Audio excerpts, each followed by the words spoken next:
Բարի երեկո, 5-րդ ալիքի եթերում հարցազրույցն է։ Ես այսօր զրուցել եմ Հայաստանի նախկին արտգործնախարար, արտակարգ և լիազոր դեսպան, ինչպես նաև Բարգավաճ Հայաստան կուսակցության պատգամավորի թեկնածու Արա Այվազյանի հետ։ Պարոն Այվազյան, բարի երեկո, շնորհակալ եմ հրավերս ընդունելու համար։ Պարոն Այվազյան, նախ անդրադառնալը օրակարգային թեմաներին, նաև ձեր մասնագիտությանը վերաբերող քաղաքական գնահատական եմ ուզում ձեզնից լսել այսօրվա իրադարձության հետ կապված, խոսքը Նիկոլ Փաշինյանի եւ մի տիկնոջ այսպես երկխոսության, որը վերածվեց վեճի եւ ոչ եթերային արտահայտությունների, որոնք ես չեմ հնչեցնի եթերում, բայց հիմնական այսպես թիրախում նշանառության տակ ընդդիմադիր ուժերն էին, այդ թվում եւ Բարգավաճ Հայաստան կուսակցությունը եւ ձեր կուսակցության առաջնորդ Գագիկ Ծառուկյանը։ Դուք ասելիք անդրադարձ ունեք այս իրադարձությանը, որ տեղի ունեցավ միջադեպին, խնդրեմ։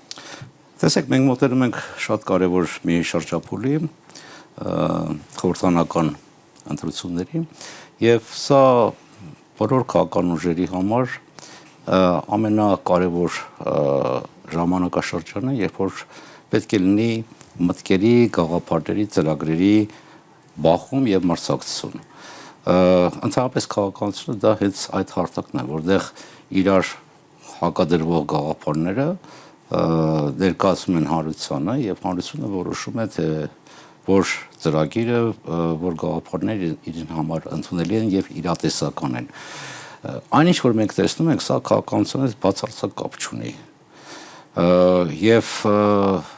պետք է իսկապես օբյեկտիվորեն գնահատենք, որ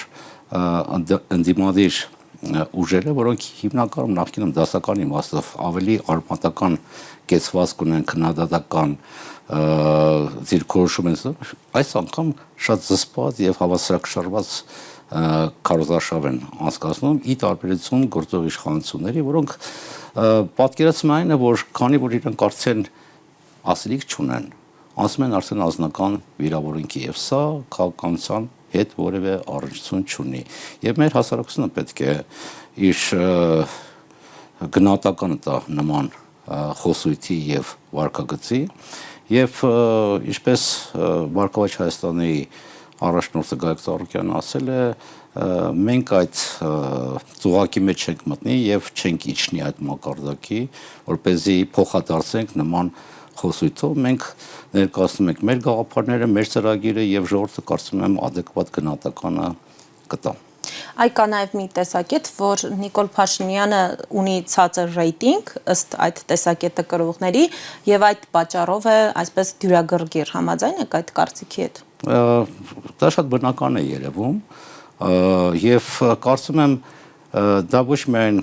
այսպես ասած նյարդային ինչ-որ արձագանք էր, բայց իմ տպավորությամբ երևի հիշողության հետքերով գնալով ոչ վաղ անցյալի ինքը որոշել է բարձրացնել աստիճանը մթնոլորտը ավելի թերացնել մարզապայքարը եւ եթե դա աշխատել է 2018 թվականին ինքը կարծում եմ սա շատ մտածված մարտավարություն է եւ ինքը դրանով փորձում է նախ եւ առաջ համախմբել իր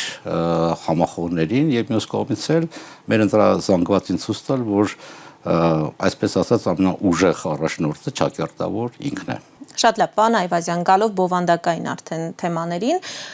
վերջին օրերին Նիկոլ Փաշինյանի եւ Արարատ Միրզոյանի ներկայիս արտգործնախարարի ելույթներից կա ընդդիմադիր դաշտում, այդ թվում եւ ձեր ուժի Բարգավաճ Հայաստանի լսել եմ մի շարք ելույթներ, կա տեսակետ, որ նրանք անոնսում են նոր տարածքային զիջումներ եւ դա սկսվեց հենց Արարատ Միրզոյանի խոսքերից, երբ նա ասաց, որ Հայաստանի վերահսկողության տակ կան ադրբեջանական տարածքներ, դուք որպես նախկին արտգործնախարար կարծում եմ փայլուն տիրապետում եք այս թեզերին, ինչ է դա նշանակում, ինչ տարածքների մասին է խոսքը եւ եթե հայտարարում ես, որ կան վերահսկողության տակ ադրբեջանական տարածքներ, դրանից հետո ինչ է հաջորդելու։ Ընդհանուր առմամբ սա նորություն չէ եւ միայն այս ընտրապայքարի ժամանակ չէ այդ գաղափարը հնչեցվել, պարբերաբար դրա մասին խոսվել է, այսպես կոչված դելիմիտացիա եւ դեմարկացիայի գործընթացի շրջանակում եւ մեր հասարակությանը արդեն նախապատրաստում էին նման զիջումների, բայց եթե մեծ հաշվով գնահատենք, այն ինչ որ տեղի ունենում այսպես կոչված խաղաղության գործընթացի անվան ներքո դա հակառակորդի կողմից հարկադրանքին հնազանդվելն է եւ դրանով է պայմանավորված, որ այսօր Ադրբեջանը որևէ կարիք չունի ռազմական գործողությունների անցնի, քանի որ ինքը առանց դրա ստանում է իր բոլոր պահանջները։ Եթե ավելի, այո, դուք ճիշտ եք, որ նման խոսույթ լսել ենք շատ, բայց ինչու է հիմա սա կարևորվում, որովհետև ասում են, եթե նախընտրական քարոզարշավի ժամանակ են խոսում, ապա հետո տեղ են թողնում ասելու համար մենք հստակ ներկայացրել ենք, մենք ասել ենք, որ մենք ստացանք ձեր մանդատը։ Հիմա եթե ավելի առարկա եկան, որ տարածքների մասին կարող է խոսք լինել, որովհետև դրան հաջորդեց նաև Փաշինյանի հայտարարությունը, նա ասում է Հայաստանի ինքնիշխան տարածքից ոչ մի մետր հող չենք զիջելու, խոսքը ադրբեջանական տարածքների մասն է եւ սկսում է ադրբեջանական անվանումներ թվարկել, ընդ որում երկուսը ասում է, հետո դադար է տալիս եւ այլևս չի։ Վերջինը Տիգրանաշենն է։ Այո, ու հենց այդտեղ դադար է տալիս։ Խնդրեմ, ներկայացեք, դրանք անկլավներ են, ինչ են, ինչ տարածքներ են, ինչու է ադրբեջանական անվանումներով դրանք թվարկում։ Նորից եմ ասում, արդեն հավանաբար բանավոր պայմանավորություն կա ադրբեջանական կողմի հետ եւ վերջերս եթե հիշում եք Ադրբեջանի փոխվարչապետը Մուստաֆայևը Հայաստան էր եկել, շատ գաղտնի պայմաններում, ընդհանրապես այս գործընթացը շատ թաքուն է, չնայած խոստացել էին, որ ժողովրդից ոչ մի բան թաքուն չեն թաքցնելու, իրականում մենք երբ որ իրադարձությունները արդեն տեղի ունեն, նոր հանրությանը տեղեկացնում են դրանց վերաբերյալ եւ սա վստահաբար արդեն իրենց կողմից նախապատրաստված գործընթաց է եւ իմ կարծիքով ինչի մասին մենք նաեւ հակասություններ ունենք գործող իշխանությունների հետ, երբ որ իմ պաշտոնավարման ժամանակ, որ նախ եւ առաջ այս պահին, երբ որ մի կողմից հարևան երկիրը ապավինում է ռազմական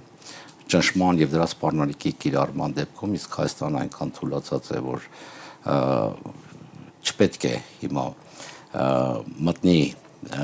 նման գործընթացի մեջ, որտեղ հակառակ բարակայում միշտ վտանգ կա էսկալացիա։ Պետք է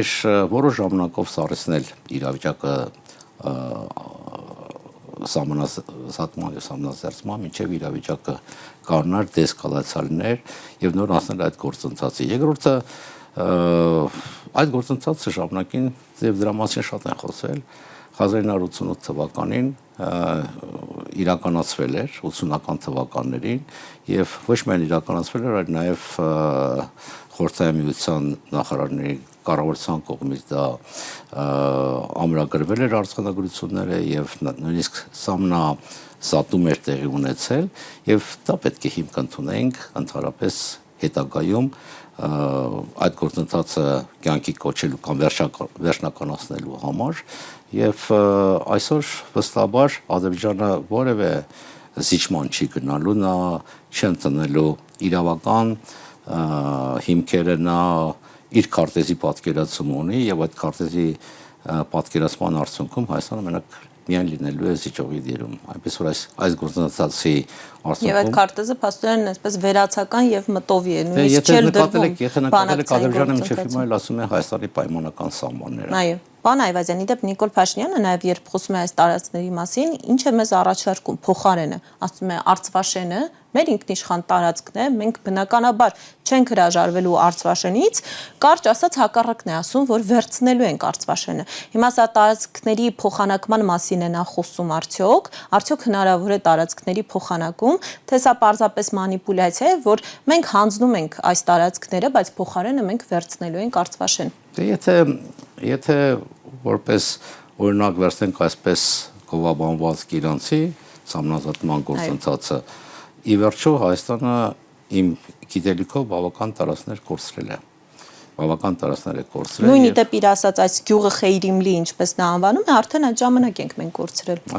Այո։ Գումարած ճանապարհահատված, կամուրջ եւ այլն։ Եվ նորից ես չեմ կարծում, որ Ադրբեջանը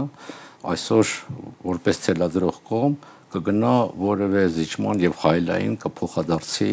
Հայաստանի իրական եւ իրավականորեն հիմնավորված պահանջները։ Բայց սա առհասարակ քննարկման առարկա եղել է, օրինակ այն ժամանակ, երբ դուք բանակցությունների գործընթացում էիք, երբ խոսում եք սահմանազատման մասին։ Իմ ժամանակ չի եղել սահմանազատման գործընթացը, դեռ նոր սկզբնավորվում էր եւ դրա այդ հարցի շուրջ տարաձայնություններով ոչ տարաձայնություններ կար։ Բայց ես մեկ այլ տարաձայնություն նույնպես հիշում եմ եւ հիմա ուզում եմ բարձրաձայնեմ։ Մենք առիթ ունեցել ենք դարձյալ եթերում այս թեմայով խոսելու։ Հերոսայտովին մի փոքր հիշեցնեմ, 21 թվականի մայիսի վերջին եք դուք հրաժարական ներկայացրել այն ժամանակ, երբ ադրբեջանական զորքերը մայիսի 12-ին ներխուժեցին Հայաստանի տարածք, Սյունիք, Գեղարքունիք եւ դուք առաջարկներ էիք արել, ինչպես հասնել, այսպես ասած, դեօկուպացիայի, երբ նրանք ներխուժել էին, հետո ասացիք, որ ձեր առաջարկները սկզբում կարծես թե ընդունվել էին, հետո չեղարկվել էին։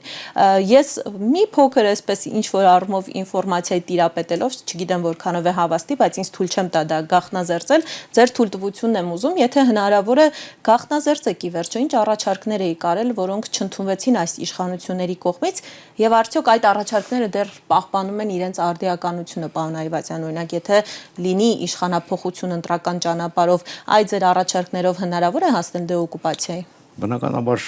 ես չեմ իրենք չունեմ գաղտնազերծել, բայց մեր ռազմավարությունը կանոնում էր նախ եւ առաջ քաղաքական դիվանագիտական միջոցներով հասնել միջազգային կոնսենսուսի, որ Ադրբեջանը ներխուժել է Հայաստանի ինքնիշխան տարածք եւ երկրորդը արդեն ռազմավարական գործիքներ օգտագործել, որպեսզի Ադրբեջանը ստիպված լինի առանց ռազմական խոսքը դաշնակիցների մասին է, առանց ռազմական բախումների լքի այդ տարածքը եւ իսկապես այդ մեր առաջարկված այսպես ասած փոքր ծրագիրը հավանության էր արժանացել, բայց մայիսի վերջին այդ օրը անսպասելիորեն չխորհրդակցելով մեզ հետ այդ հայլային հետքաշման առաջարկը տեղի ունեցավ, որը արդեն ինձ համար հասկանալի էր, որ ներկայիս գործող իշխանությունները գնում են միակողմանի զիջումների եւ ճանապարհով եւ հնազատման ճանապարհով։ Հիմա պարոն Այվազյան, գլխավոր խնդիրը, որը ցանկացած քաղաքական ուժի առաջ դրվելու է, եթե գան իշխանության, հենց այդ դեօկուպացիան է, պաշտոնապես ասում են 200 եւ ավելի քառակուսի կիլոմետր տարածք, ոչ պաշտոնապես, գուցե դուք տիրապետում եք նաեւ դուք ասեք ոչ պաշտոնապես որքան տարածք է իրականում օկուպացված, ինչպես եք տեսնում լուծում, օրինակ, եթե Բարգավաճ Հայաստանի եւ ձեզ հնարավորություն տրվի այս հարցը լուծելու։ Ի վերջո ինչ անել, որ կարողանանք հասնել դեօկուպացիայի։ Անե ջան, սա բազմաթիվ խնդիրներից ընդամենը մեկն է, որը չափազանց կարևոր է, բայց ամենակարևոր խնդիրը մեր պետության համար դա ապահովել իսկապես կայուն անվտանգություն եւ նախաձեռներ ստեղծել երկարատև խաղաղության համար։ Եվ դա այն ժամանակ կլինի, երբ որ Հայաստանը կազատվի, կձեռբազատվի վախից, արտաքին ճնշման եւ հրահանգի։ Այդ ժամանակ իսկապես կլինի կայունություն։ Այն ինչ որ այսօր ներկայացնում է որպես խաղաղություն, դա աղերս չունի խաղաղության հետ։ 9 ամսական խաղաղություն է ասում են, ոչ մի կրակոց չկա։ Եվ նույն ոչ մի կրակոց չկա, բայց սա ուղղակի պատրանքի եւ սա ժամանակավոր դադար է։ Մինչեւ Ադրբեջանը չբախվի դիմադրության։ Իսկ դիմադրությունը որպեսզի չվերածվի ռազմական գործողությունների, դրա համար պետք է ձգտել կառուցել երաշխավորված խաղաղություն, որը բավական լուրջ ծրագիր է, ինքը իր մեջ ներառում է եւ ներքին կարողություններ եւ ռազմավարական դաշնակիցների հետ արդյունավետ աշխատանք եւ ամենակարևորը այս երաշխավորված խաղաղության ամբողջ իմաստը այն է, որ այսօր տարածաշրջանում խախտվել է հավասարակշռությունը ի վնաս մեզ եւ ոչ միայն ի վնաս մեզ, բայց ի վնաս որոշ երկրների եւ տերությունների, որոնք մեծապես շագրգռված են հավասարակշռության վերականգնման, որտեղ իրենց կենսական շահերն են նաև վտանգվել այս ստեղծված իրավիճակով եւ զսպման քաղաքականության միջոցով ձևավորել այնպիսի մթնոլորտ միջավայր, երբ մեր հակառակորդը կամ հակառակորդները չեն համարձակվի դիմել ռազմական գործողությունների, որտեղ վնասները շատ ավելի բարձր կլինեն կամ ենթադրյալ օգուտները։ Սա հենց հավասարակշռության միտված ծրագիր է, որը կունենա նաև երաշխավորներ, որոնք նաև պատասխանատու կլինեն ձեռք բերված պայմանավորվածությունների եւ իրականացման եւ դրանց խախտման պարագայում պատասխանատվության ենթարկելու խախտող կողմին։ Բայց այդ երաշխավորներին կարելի է օրինակ հենց այս մասնավոր օրինակով կարելի է օրինակ համոզել, որ մեր կողքին կանգնենք, որպեսզի մենք կարողանանք Ադրբեջանին համոզել իր զորքերը դուրս բերի Հայաստանի տարածքից։ Տեսեք, համոզելու հարց չէ, այստեղ շահերի համադրման հարց է։ Հայաստանի տարածքային ամբողջականությունը եւ ինքնիշխանությունը նաև ոչ միայն Հայաստանի համար կենսական նշանակություն ունի, այլ մի շարք երկրների համար, որոնց պատկերացմամբ Հայաստանի շարունակական թուլացումը ինչ որ տեղի ունենում, նաև ուղղակիորեն անդրադառնում է իրենց ինքնիշխանության եւ ազգային անվտանգությանը։ Եթե Հայաստանը կարողանա, այսպես ասած, ուղղել իր մեջքը եւ ապահովել իր անվտանգությունը, այդ պարագայում նաև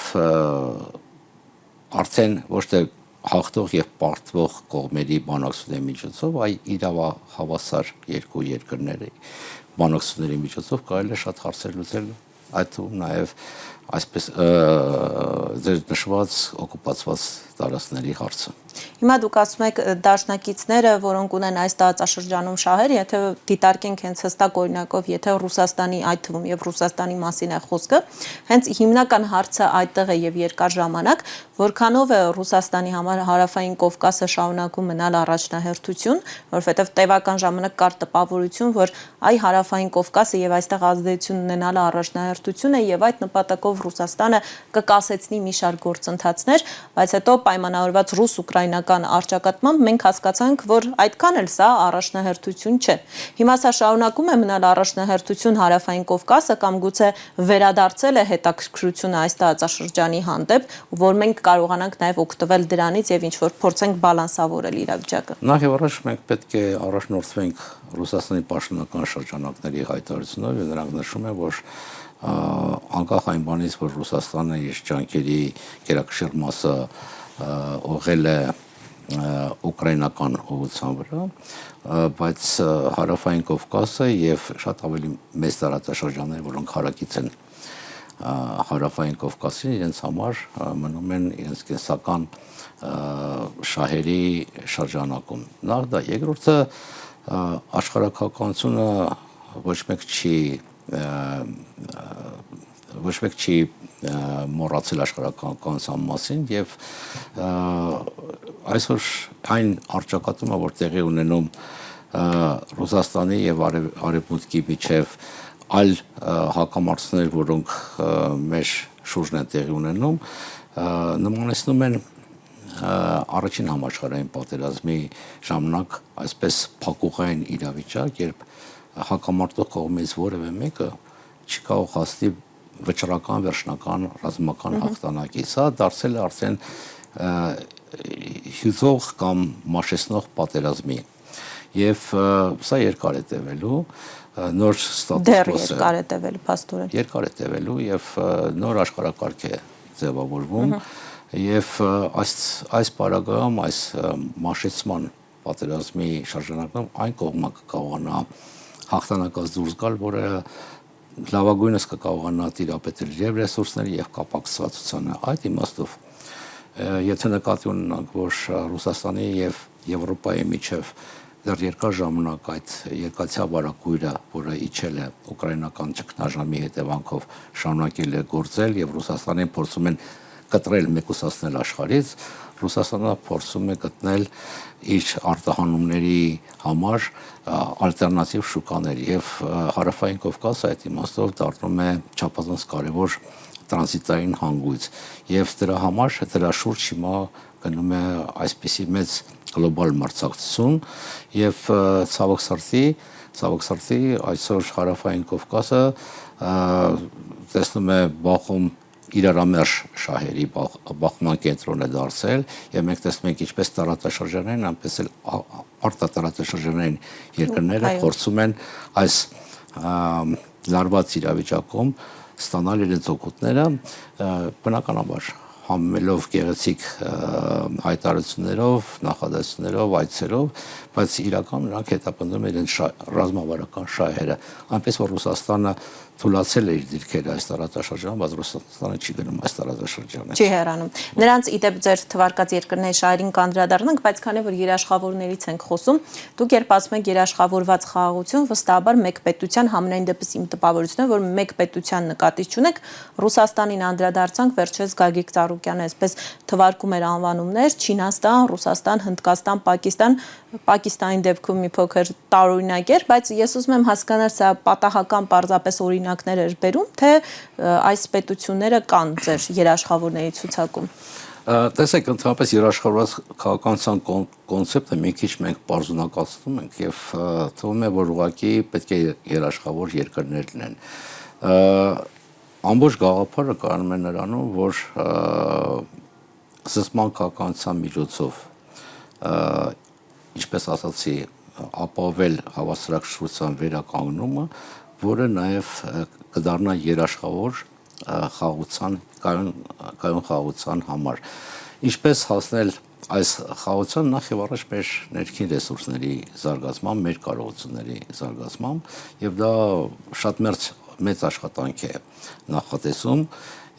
եւ երկրորդը մեր դաշնակիցների հետ համագործակցությունը եւ դաշնակիցները բացի Ռուսաստանից ել նկատի ունեք Իրանին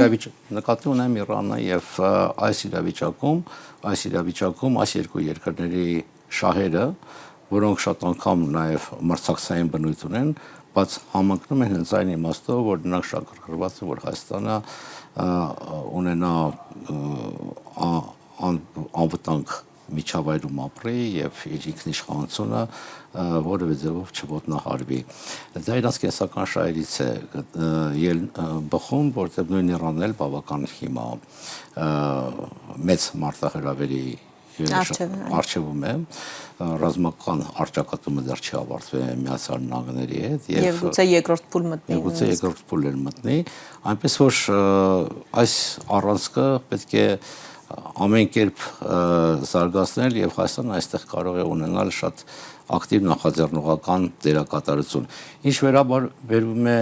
երաշխավոր երկրների ցանկին եւ պարոն Ծառուկյանի օրերս արած հայտարարությանը, նա ուղղակի ինչ որ հստակ չի առաջադրել ինչ որ երկրներ։ Հասկանալի է, որ Պակիստանը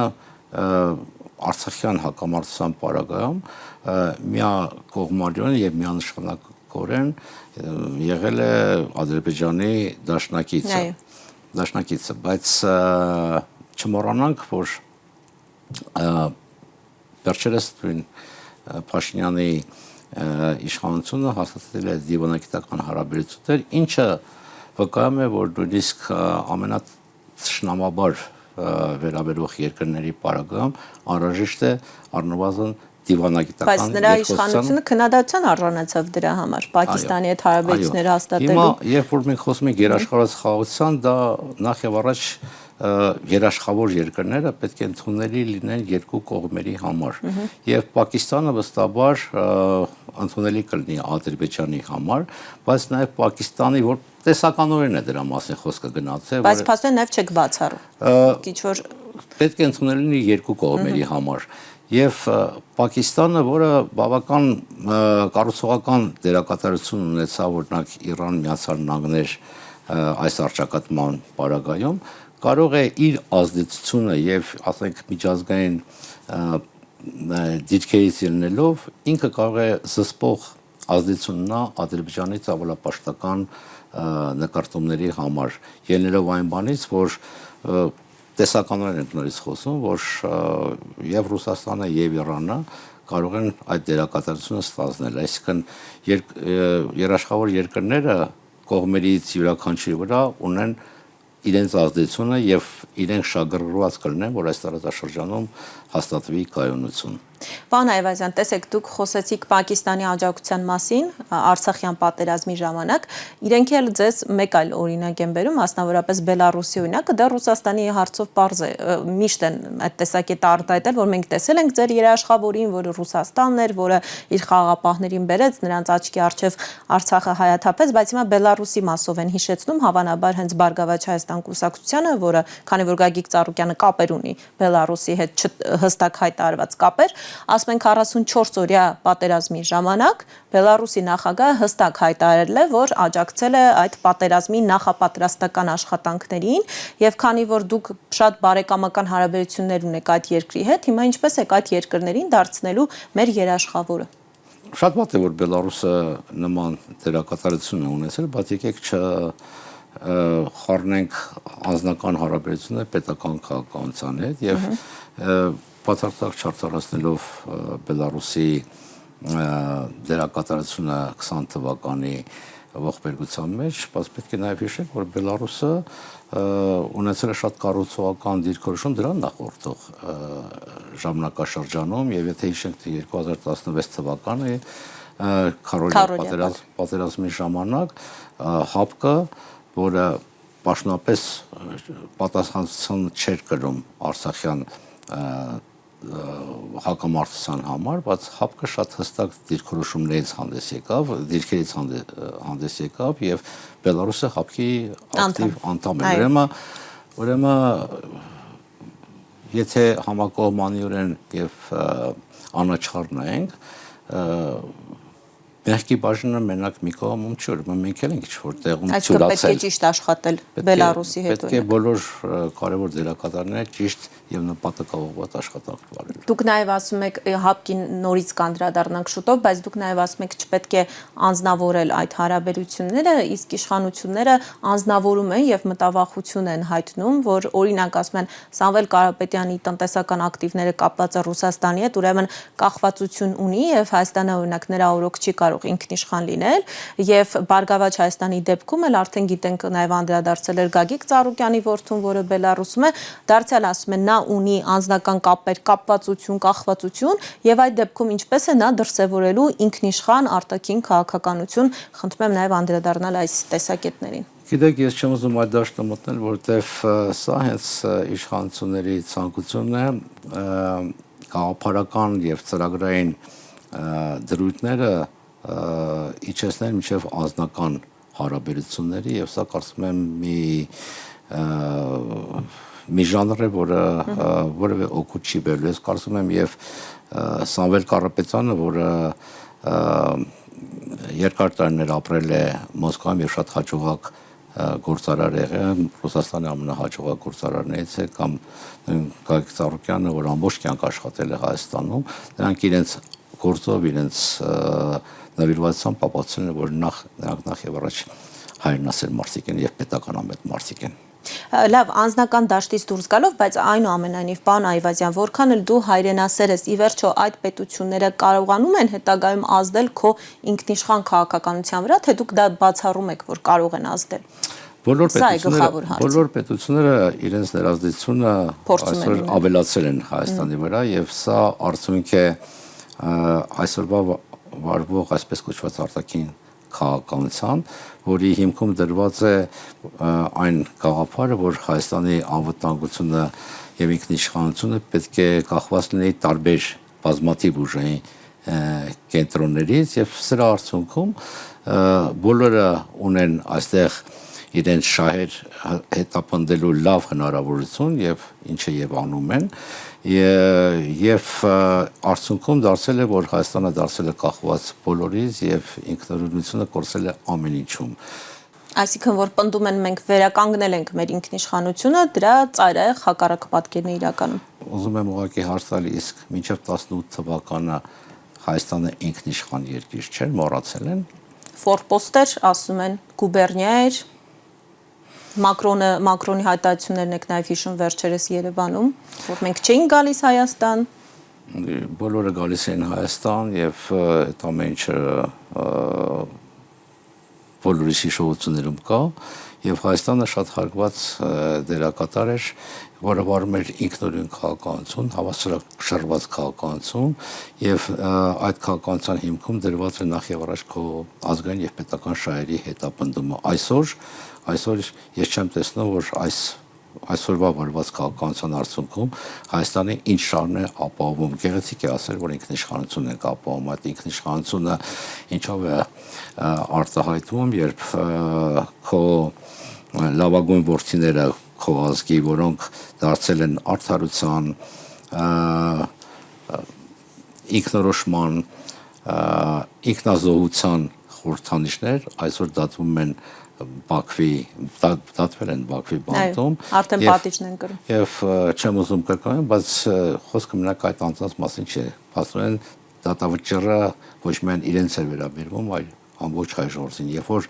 այսօր բարբարոսական վերացվում են եւ ճնջվում են մեր հազարամյա հոգեվոր պատմական մշակութային ժառանգության հետքերը, այդ ժամանակ ինքնիշխանությունը որտեղ է։ Երբ որ Ադրբեջանը երբ մենք լռում ենք, երբ որ Ադրբեջանը սպառնալիքներով է հանդես գալի, մենք կորցնում ենք ձայնը, բայց ինքնիշխանության մասին հիշում ենք, երբ որ քո ռազմավարական դաշնակիցը բավական քաղաքակիրթ ձևով քեզ ներկայացնում է այն հետևանքները, որոնց կարող է բախվի հայկական պետությունը եւ ժողովուրդը, եթե նման կուրսը շարունակվի։ Հիմա դուք նաև Գերինեից խոսեցիք, այսօր Գագիկ Ծառուկյանը երաշխավորել էր, որ ընտրվելու դեպքում կզբաղվի գերիների հարցով, որքանով է հնարավոր այս խնդրին տալ կարճ եւ արագ լուծում, որպեսզի նրանք մեկ օր շուտ լինեն Հայաստանում։ Կարճը բավական դժվար է, բայց որ այսօրվա անդեմ եւ գրավորական քաղաքականության իրականացման փոխարեն Հայաստանը պետք է պետական մակարդակով հետամուտ լինի մեր հայրենակիցների ազատ եւ անվերապահ ազատ արձակմանը եւ հայրենադարձությանը եւ դրա համար պետք է օգտագործի բոլոր քաղաքական, իրավական եւ դիվանագիտական միջոցները եւ դրանց շարքում մտնում է նաև սկսել միջազգային արշավ, որը պատասխանատվության կենթարկի այն պետությանը, որը մեր պատանդարված հայրենակիցներին օգտագործում է որպես քաղաքական ճնշման գործիք եւ ակնհայտորեն խախտում է հումանիտար իրավունքի ամենատարրական նորմերը։ Հայաստանը կարող է մի շարք ատյաններում, միջազգային իրավական ատյաններում եւ նաեւ միջազգային կազմակերպություններում, սկսած ՄԱԿ, Եվրոպայի խորհուրդ, Եվրամիություն, Մարդու իրավունքների եվրոպական դատարան եւ ՄԱԿ-ի միջազգային արդարության դատարանում սկսել գործընթացներ, որոնք հավելյալ ճնշում կգործադրեն Ադրբեջանի վրա առանց միջազգային ճնշման այս հարցը շատ դժվար է։ Բայց հնարավոր է միջազգային ճնշմամբ։ Պարոն Այվազյան, նաև կարճ եթերային ժամանակը սպառում ենք, ես ուզում եմ հապկի թեմային վերադառնալ։ Դուք հիշեցրիք քառօրյա պատերազմը։ Այդ դեպքում, եթե նույնիսկ հապկը, այսպես իրավասություն, հա, լիազորությունների շրջանակով Արցախը չէր վերաբերում, բայց եթե քառօրյայի ժամանակ ինչ որ առումով միջամտում է, ապա ինչու իշխանությունների դժգոհությունն է, հա, երբ Հայաստանի ինքնիշխան տարածքի վրա էին հարձակվում եւ արդեն հստակ իր պատասխանատվության գոտիներ չմիջամտեց եւ նաեւ ձեր ելույթը Բարգավաճ Հայաստան կուսակցության համագումարին դուք ասում եք, որ պետք է վերականգնել հարաբերությունները հապկում եւ ստեղծելով անվտանգության, զարգացնելով անվտանգության մեխանիզմները։ Հիմա սա որքանով է հնարավոր, որ Հայաստանը ինքը փորձի այդ կառույցի ներսում ձևավորել անվտանգության մեխանիզմներ եւ դրանով իսկ պաշտպանել Հայաստանի Հանրապետության տարածքը։ Նախ եւ առաջ պետք է արձանագրենք, որ մեր հասարակությունը արդարացիորեն հիասթափված է հապկի վարկագծով, հատկապես 21 թվականից սկսած, երբ Ադրբեջանը խախտեց մեր տարածքային ամբողջականությունը եւ հապկը հապաղեց օպերատիվ արձագանքել եւ կիրառել իր զամացան տակ գտնվող մեխանիզմները։ Դա ընդունում են նաև ՀԱՊԿ-ի անդամ երկրները։ Դրա հետ մեկտեղ պետք է համակողմանիորեն նայել ՀԱՊԿ-ի էությանը, այս կազմակերպությունը ստեղծվել է այլ ժամանակաշրջանում, երբ դեռ գործում էր հետսառը պատերազմյան ստատուս քվոն, եւ այս 30 տարվա ընթացքում իսկապես ՀԱՊԿ-ը բավական լուրջ դերակատարություն է ունեցել անդամ պետությունների տարածքային ամբողջականությունը ապահովելու եւ միջազգային սպառնալիքներից ձեռբազատելու, չեզոքացնելու ուղղությամբ։ Հայաստանի պարագայում մենք նաեւ մեծապես օգտվել ենք ՀԱՊԿ-ի շրջանակներում սպառազինությունների ձեռքբերման եւ արդիականացման գործում, բայց ՀԱՊԿ-ը, ինչպես նաեւ նման մի շարք կառույցներ պատմության ընթացքում բավական կաշկանդված է, որովհետեւ դրա հիմքում դրված է հավաքական անվտանգության սկզբունքը, որը թույլ է տալիս յուրաքանչյուր անդամ երկրին յուրովի մեկնաբանել, թե որքանով է անդամ երկրին սպառնացող վտանգը վերաբերում իրեն։ Եվ ըստ դրա նաև որդեգրել համապատասխան վարքագիծ։ Դա տեղի ունեցել եւ ազգերի լիգայի պարագայում եւ Միացյալ Ազգերի կազմակերպությունը, որը նույնպես հիմնված է հավաքական անվտանգության սկզբունքի վրա, ընդամենը իր ողջ պատմության ընթացքում երկու անգամ է կարողացել կիրառել հավաքական անվտանգության սկզբունքը միջազգային անվտանգությունը ապահովելու հարցում։ Այնպես որ Հայաստանը այսօր կարող է նախաձեռնել ՀԱՊԿ-ի ադապտացման գործընթացը, որտեղ այսօր անվտանգության խնդիրները եւ մարտահրավերները վերաբերում ոչ միայն Հայաստանին, այլ նույն Ռուսաստանին եւ մյուս անդամ երկրներին եւ այսօր կյանքն է ստիպում, որ նախկինում որդեգրած տրամաբանությունը այլևս չի գործում ներկայիս շատ բարդ աշխարհում։ Եվ վերջին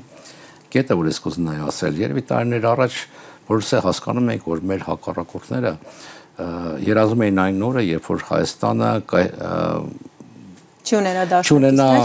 դաշնակիցներ եւ կխզի իր կապերը կամ կսառեցնի իր կապերը այն կազմակերպության հետ, որը որոշ չափով ապահովում էր Հայաստանի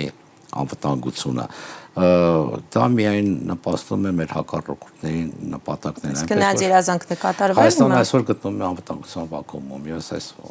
վակուումը իսկապես շատ վտանգավոր է մեզ համար։ Պարոն Այվազյան, եթե շատ կարճ ձևակերպեք, եթերային ժամանակը սպառել ենք, ի վերջո դուք քանի որ խոսեցիք պետություններից, որոնք տրամադրում են Հայաստանին, եթե դա խոսքը արևմտյան պետությունների մասն է, հավաքական արևմուտքի, ինչ են նրանք մեզնից ի վերջո ցանկանում, եթե մեզ չեն խոստանում անդամակցություն եւ այլն, ապա ինչ են ուզում նրանք մեզնից, եթե կարճ բանաձևեք եւ փակենք հաղորդումը։ Գովաբաներով մեզ որպես ժողովրդավարական երկրների ակումբի կարևոր գործընկեր, իրականում նրանք հետապնդում են իրանց հեռահար ռազմավարական նպատակները, որոնք կոչված են վերաձևավորելու Հարավային Կովկասի եւ ավելի մեծ տարածաշրջանի աշխարհակական միջավայրը, այդ թվում նախ եւ առաջ նվազեցնել կամ ընդհանրապես վերացնել ռուսական ազդեցությունը եւ մյուս կողմից նաեւ սահմանափակել Իրանի ազդեցությունն այս տարածաշրջանի վրա։ Այսինքն օգտագործում են մեզ որպես գործիք, այդպես է ստացվում։ Պատմությունը մեզ հուշում է, որ Հայաստանի օրինակը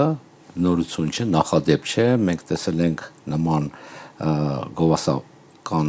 գովասանական վերաբերմունք նաև մեր Վրաստանի, Ուկրաինայի, Մոլդովայի պարագայում եւ մենք տեսել ենք ինչ հետևանքներ են բախվել այս երկրները։ Ես շնորհակալ եմ ձեզ։